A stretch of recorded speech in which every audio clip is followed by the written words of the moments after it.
Assalamualaikum warahmatullahi wabarakatuh. Perkenalkan, nama saya Rama Padilla Siregar dari Prodi PGMI 2 dengan NIM 0306212169 Universitas Islam Negeri Sumatera Utara. Kali ini saya akan membahas tentang operasionalisasi fungsi-fungsi manajemen dalam lembaga pendidikan.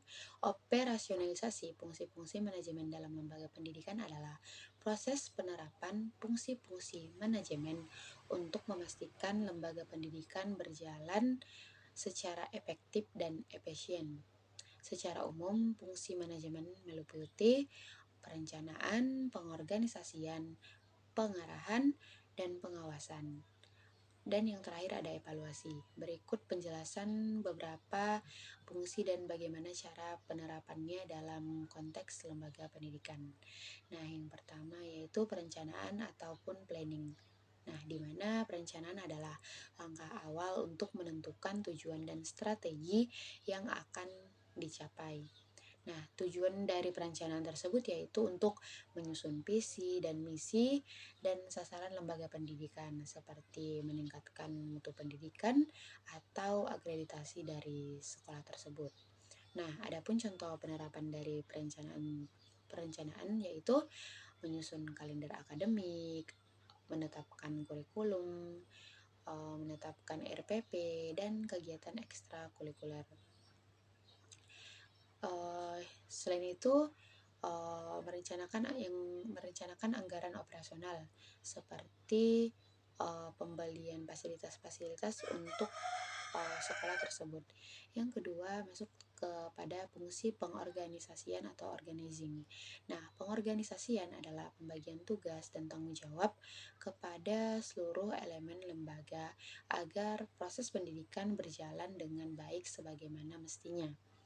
Nah, di mana tujuan dari fungsi ini yaitu untuk membuat struktur organisasi dan mengatur sumber daya secara efisien. Nah, contoh penerapannya yaitu di mana pembagian tugas terhadap guru, tenaga administrasi, dan kepala sekolah.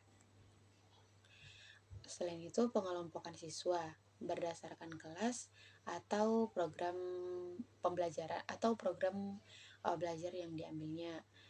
Selanjutnya, pengaturan penggunaan ruang kelas dan fasilitas sekolah secara maksimal. Nah, yang ketiga masuk kepada fungsi pengarahan atau leading atau direction. Nah, di mana pengarahan adalah proses memotivasi dan mengarahkan sumber daya manusia untuk mencapai tujuan lembaga pendidikan. Nah, di mana fungsi ini bertujuan untuk menggerakkan seluruh anggota organisasi agar berperan aktif dan berpartisipasi. Adapun contoh penerapannya yaitu memberikan bimbingan kepada guru dan siswa. Memberikan bimbingan kepada guru dan siswa terkait hal-hal yang berkaitan dengan manajemen sekolah. Kedua itu mengadakan rapat motivasi dan pembinaan untuk staf dan tenaga pengajar. Selanjutnya, kepala sekolah atau pimpinan memberikan arahan tentang penerapan kebijakan sekolah. Nah, masuk ke fungsi yang keempat yaitu pengawasan atau controlling.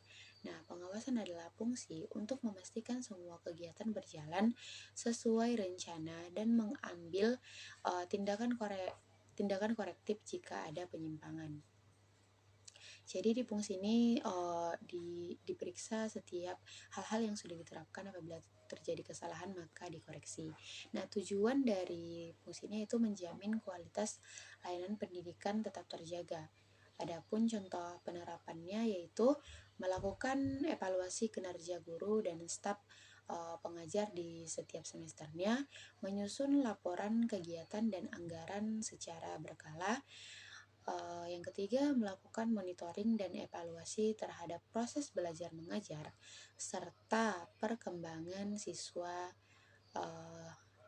yang berada di sekolah tersebut. Integrasi fungsi manajemen yaitu dimana agar fungsi-fungsi ini berjalan optimal di mana lembaga pendidikan perlu mengordinasikan semuanya secara terpadu. Contohnya, perencanaan dan pengawasan haruslah saling mendukung. Nah, di mana jika ada penyimpangan dari rencana, hasil evaluasi digunakan untuk perbaikan kebijakan di masa yang akan mendatang. Nah, demikianlah materi yang dapat saya sampaikan. Jika ada kesalahan saya mohon maaf. Oh ya, yang terakhir, di mana dengan operasionalisasi yang baik, maka lembaga pendidikan dapat meningkatkan kualitas pembelajaran, mengelola sumber daya dan efisien, dan menciptakan lingkungan pendidikan yang kondusif. Sekian dari saya. Wassalamualaikum warahmatullahi wabarakatuh.